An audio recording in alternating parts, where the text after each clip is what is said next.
নমস্কার বন্ধুরা, সোমার বাঙালি রান্নায় তোমাদের সবাইকে স্বাগত জানাই। আজ আমি বানাবো পাবদা মাছের তেল ঝাল। প্রথমে কড়াতে তেল দিয়ে দিলাম। তেল গরম হয়ে গেছে, এখন কালো জিরে ফোড়ন দিয়ে দিলাম। এখন দিয়ে দেব টমেটো কুচি। টমেটোটা একটু ভেজে নেব। টমেটোটা ভাজা হয়ে গেছে, এখন দিয়ে দেব 2 চামচ পেঁয়াজ বাটা,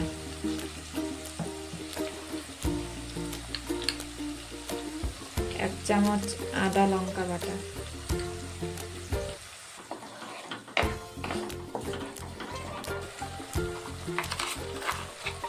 দিয়ে দেব 1 চামচ নুন, 1 চামচ হলুদ গুঁড়ো, কাশ্মীরি লঙ্কার গুঁড়ো সামান্য।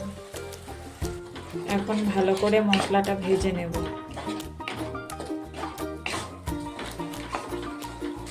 মশলাটা ভাজা হয়ে গেছে, এখন দিয়ে দেব সামান্য চিনি, 1 চামচ সর্ষে বাটা,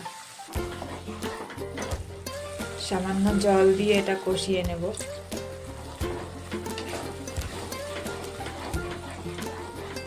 মশলাটা কষানো হয়ে গেছে, এখন জল দিয়ে দেব।